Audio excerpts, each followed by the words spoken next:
Bonjour Daniel Clermont. Bonjour Lilou. Merci d'accepter cette interview sur un thème qui nous est très précieux au cœur puisque nous parlons du cœur, qui est Oui, votre thème de février en fait. On approche la Saint-Valentin. oui, Je vais juste rappeler un petit peu que vous faites de l'astrologie spirituelle et intuitive. voilà. Donc vous avez souvent des petits bulletins tous les mois qui sortent. Vous avez fait tout Oui, un thème pour 2010. Mais là aujourd'hui, on va particulièrement parler de choisir, agir et vivre à partir du cœur. Alors qu'est-ce que cela oui, veut dire? c'est un très beau thème c'est le titre que j'ai donné effectivement au bulletin du mois de février 2010. Et je l'ai mentionné dans le bulletin et je peux élaborer un peu. Ce qui est très intéressant, c'est que, a priori, ça ne m'a pas été inspiré par le fait que le mois de février est aussi par le calendrier le mois où on fête la Saint-Valentin. L'inspiration est d'abord venue par un message que j'ai reçu lorsque j'ai interrogé mes guides sur le tremblement de terre du mois de janvier en Haïti. Et là, j'ai reçu des messages sur et c'était un moment très intense, très beau pour moi, sur le chakra du cœur. On m'a bien montré que cet événement qui est planétaire a touché directement le chakra du cœur, on pourrait dire de la Terre au sens global, mais aussi pour chacun d'entre nous au niveau individuel. Et c'est en rédigeant ce message, toujours dans l'état inspiré avec les guides, qu'est venue cette phrase directement de agir à partir du cœur. On nous présentait cet événement, mais on parlait aussi de l'année 2000. Dans ce message-là, les guides ont parlé aussi de l'année 2010, c'est-à-dire que oui, il pouvait y avoir encore d'autres événements un peu surprises, un peu chocs pour la conscience planétaire, de pas être bouleversé par ces événements-là, mais de les saisir comme une opportunité pour chacun d'entre nous pour aller davantage approfondir justement d'être dans le cœur. Et là, qu'est-ce que ça veut dire Voilà, dans qu'est-ce leur que ça veut langage, dire? être dans le cœur? Et là, j'ai médité d'ailleurs un peu avec les guides avant l'interview. Et c'est intéressant parce que le mot amour d'une certaine façon pour eux, ils comprennent très bien que pour nous, il y a beaucoup de sens à donner à ça. Hein? Il y a l'amour au sens romantique, comme la fête de la Saint-Valentin nous le propose justement cette fin de semaine. Mais pour eux, il y a l'amour, ce qu'ils appellent l'amour personnel. Hein? C'est l'amour de soi. Il y a cette capacité d'être en accueil, d'être en acceptation, d'avoir. C'est une atmosphère de bienvenue avec soi-même. Ça, c'est ce qu'eux appellent l'amour personnel. Et l'amour, au sens romantique, il différencie parce que là, il y a des rencontres d'âme, il y a des éléments karmiques, il y a tout l'élément de désir, etc. C'est un autre niveau pour eux. Et il y a aussi l'élément d'amour universel qui est beaucoup plus large, quand ils font référence à des événements planétaires, à des éveils de conscience, à des intensifications au niveau de l'empathie, de la compassion, qui sont des sentiments, mais il faut des pensées réelles hein, qui ont un impact sur l'ensemble de la planète quand il y a des gros événements comme le tremblement de terre. Donc qu'est-ce que nous Alors, on il y a peut ça. faire? Pardon? Qu'est-ce que nous on peut faire pour ouvrir justement ce cœur? Alors, une des inspirations qui est mentionnée dans le bulletin de février, c'est ce qu'il appelle une intensification de choisi consciemment, librement, d'un sentiment. Et eux, ils disent aimer, aimer, aimer plus et encore et encore. Et ce qui est très intéressant, c'est que pour eux, l'objet de l'attention où on porte l'amour, pour eux, n'est pas important. Et dans le bulletin, ils font toute une liste, avec beaucoup d'humour d'ailleurs. Aimer une fleur, aimer votre animal domestique, aimer un ami, aimer un arbre, aimer la personne que vous appelez bien-aimée au niveau couple, un parent, un enfant, la nature en général, une activité artistique. Et ce qui demandait précisément dans ce mois de février, c'était justement de se souvenir et de choisir d'intensifier, parce qu'ils disent que ça peut être un choix, tu sais, que l'amour est pas comme quelque chose où passivement, tout à coup, ça nous arrive, tu sais, c'est quelque chose qu'on peut nourrir, et d'être très conscient dans ces petites choses qu'on s'additionne comme ça au quotidien, que ça crée réellement une sensation ici. Et on est la première personne on pourrait dire, à jouir, à profiter de cette intensification au niveau du cœur. Ils ont aussi beaucoup parlé d'une douceur, d'une tendresse, d'aborder nos relations vers autrui avec douceur, avec tendresse. Ça, astrologiquement d'ailleurs, il faut quand même noter que c'est là où c'est intéressant parce qu'il y a eu d'abord les messages des guides, parce que moi, je les interrogeais sur le tremblement de terre, et ensuite, il y avait l'élément objectif des influences planétaires du mois de février. Et il est vrai que, et ça coïncide avec la Saint-Valentin, c'est ça qui est amusant, c'est-à-dire en fin de semaine, c'est la fin de semaine de la nouvelle lune, qui est toujours une belle énergie de nouveau départ. Et dans cette nouvelle lune de février, qui est très précisément dans la nuit justement du 13 au 14 février, il y a aussi dans le ciel la conjonction entre ces deux planètes qui sont une par-dessus l'autre au même degré, de la planète Vénus qui représente l'amour et de la planète Jupiter qui représente l'expansion. Donc, il y a une très belle rencontre dans le ciel dans le mois de février de ces deux planètes. La date, en fait, exacte, là, c'est pour ceux que ça intéresse, c'est le 17 février qu'elles vont toutes les deux être exact à 7 degrés en Poisson. Et ça magnifie parce que tout ce qui est touché par Jupiter est magnifié, intensifié. Alors, et là où on voit, il y a réellement une corrélation entre le mouvement des astres en février et le message des guides. Donc, quelle serait la conséquence, quelle est l'intention en fait derrière tout ça? C'est de donner à n'importe quel objet, n'importe quelle personne qu'on voit cet amour qu'on a, intensifier ce sentiment d'amour. Oui. Est-ce qu'il y a un espoir de quelque chose ou au contraire c'est vraiment inconditionnel? Bien sûr c'est inconditionnel, mais est-ce qu'il y a quand même est-ce que ça fait partie de cette évolution qu'on est en train de vivre en ce moment? Est-ce que ça fait partie de oui, parce que tout à fait, ça fait partie de bigger picture. Tout à fait, parce que toute l'année 2010, mais là, on voit peut-être, c'est privilégié par le mouvement des planètes en février, hein, mais il nous est demandé de choisir des pensées qui intensifient notre état d'amour, parce que nos états ne sont pas séparés de tout ce qui se passe autour de nous. Tu sais, c'est un petit peu la vision bouddhiste, hein, de ce qui est à l'intérieur et ce qui est à l'extérieur. On n'est pas, tout comme on n'est pas séparé au sens énergétique de ce grand bouleversement vibratoire de la croûte terrestre et des drames humains qui se vivent en Haïti. Donc, dans cette vision unifiée, les guides veulent nous faire prendre conscience qu'on a beaucoup plus de pouvoir qu'on se l'imagine. Tu sais, en tant qu'individu, on n'est pas impuissant, tu vois, et que nos pensées d'amour quotidienne, tu vois, oui, elles font partie d'un tout parce qu'il y a un effet exponentiel. Les pensées, c'est pas vide, c'est pas une abstraction, tu sais, c'est pas parce que on les voit pas avec les yeux physiques que ça. Bien au contraire, la matière existe d'abord par nos pensées. Hein?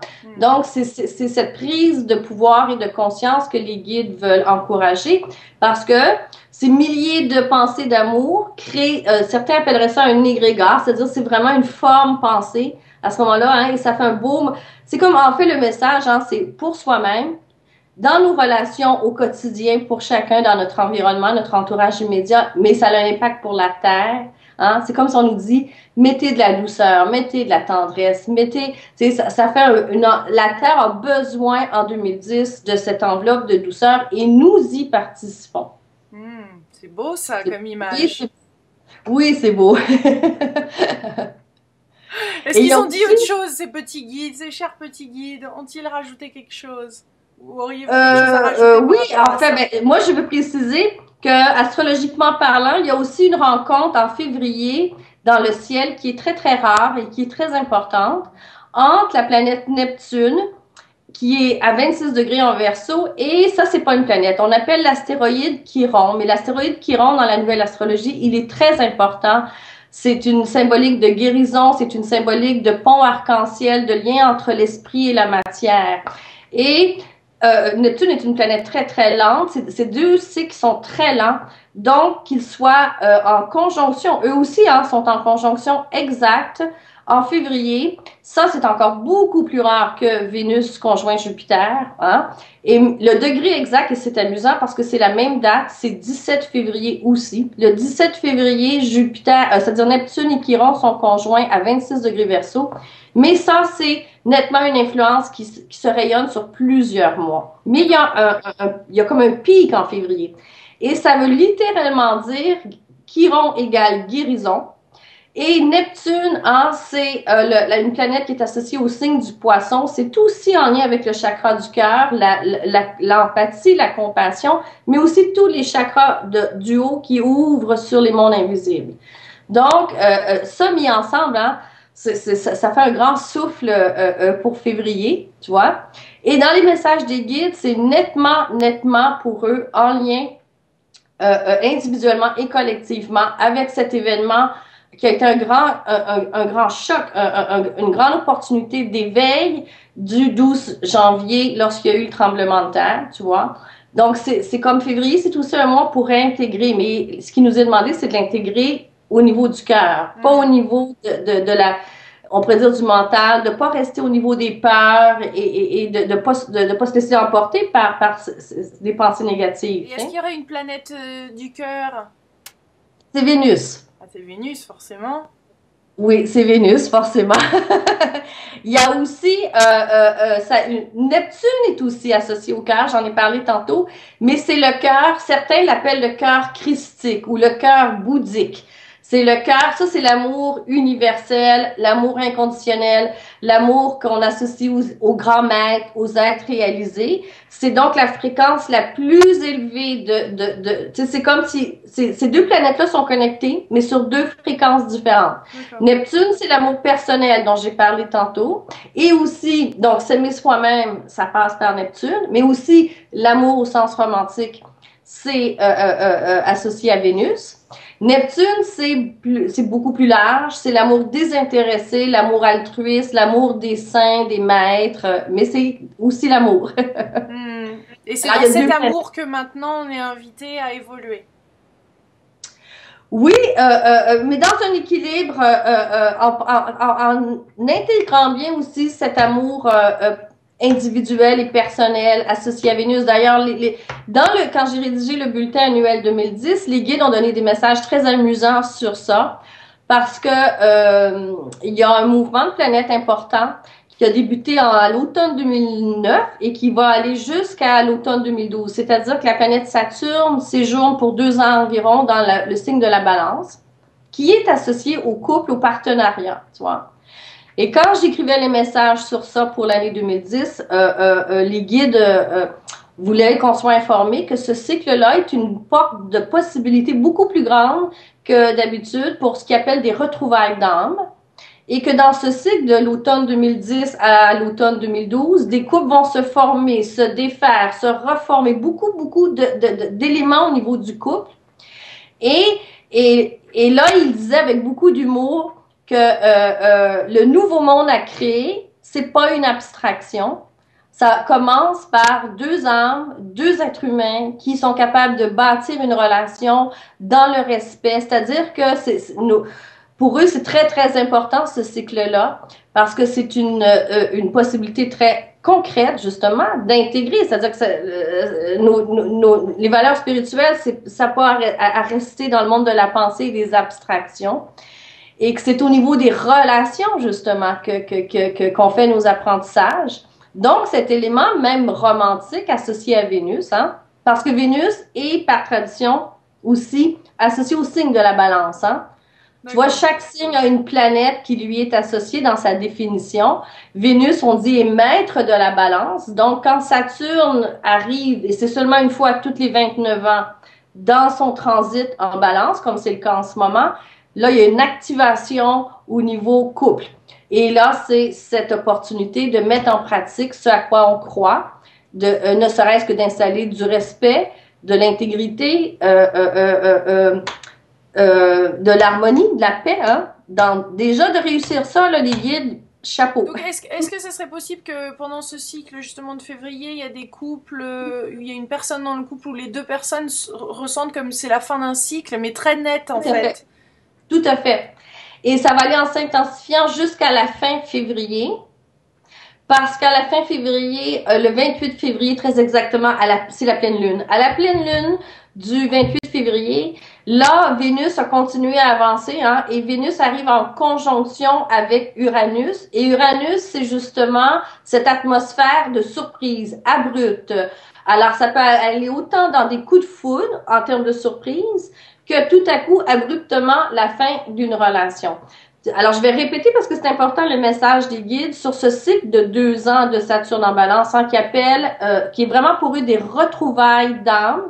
Ça veut dire c'est des contrats karmiques sur lesquels les âmes ont déjà pris des ententes, ok? Et ils ont bien précisé dans leur message beaucoup des couples se forment, se déforment, se reforment, se déforment, mais ils n'ont pas précisé la séquence parce que pour chacun et chacune, c'est différent selon les contrats. Mais ils ont bien montré l'intention par ailleurs. L'intention de ce cycle-là, c'est que d'ici à fin 2012, par ces cycles-là, on retrouve une âme avec laquelle c'est réellement en harmonie avec notre plan d'évolution.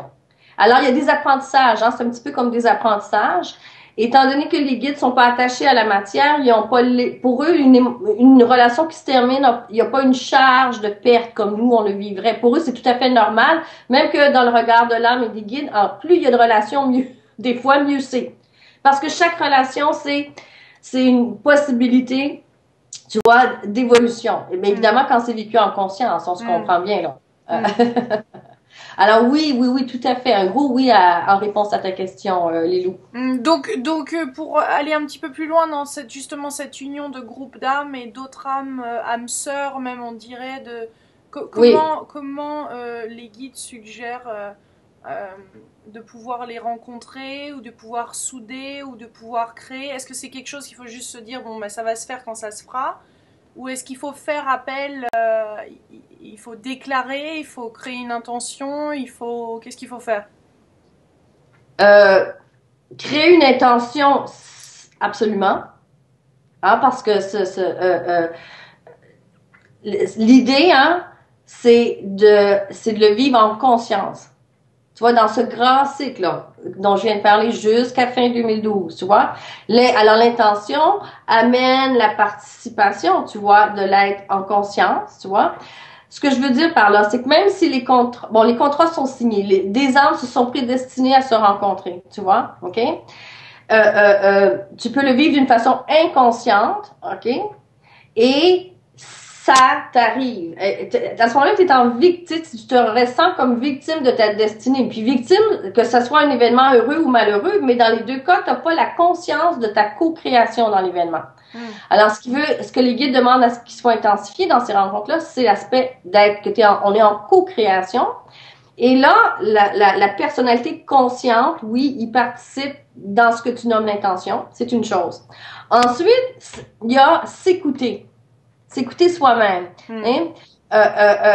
Il y a des personnes, exemple, qui ont jamais eu l'idée de se mettre sur un site internet de rencontre, qui tout à coup peuvent avoir, et ça va leur sembler saugrenu, ça va leur sembler aller contre leur personnalité ou leur valeur, mais si vraiment c'est ressenti, tu vois, s'ils connaissent bien la façon d'être en contact avec leur intérieur, parce que les guides ont beaucoup parlé en fait, ça me revient dans le bulletin février, ils appelaient ça l'élan spontané.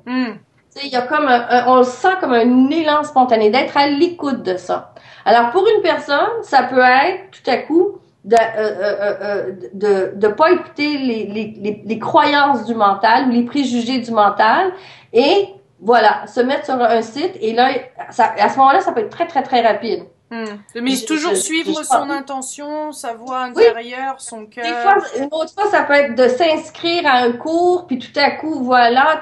D'autres fois, c'est tout à coup, on a envie de sortir de notre bureau, d'aller prendre une marche, d'aller s'asseoir dans un café, et là, on le ressent. Tu sais, la rencontre peut se faire. Tu sais. Donc, on va être guidé par. Et Cupidon jette sa flèche. Oui. Ça semble-t-il qu'il y en a beaucoup à lancer. En février, oui, mais jusqu'à novembre 2012. Magnifique. Merci beaucoup, Danielle Clermont. Merci d'avoir pris le temps de nous expliquer tout ça. C'est tout mon plaisir, Lilou. Je te souhaite, écoute, une belle fin de semaine et de nouvelle lune et de Saint-Valentin. Un beau mois de février. Et à tout le monde aussi, d'être à l'écoute, de voir les surprises qui sont là. On va être à l'écoute, avec le cœur. Excellent, Lilou. Merci beaucoup.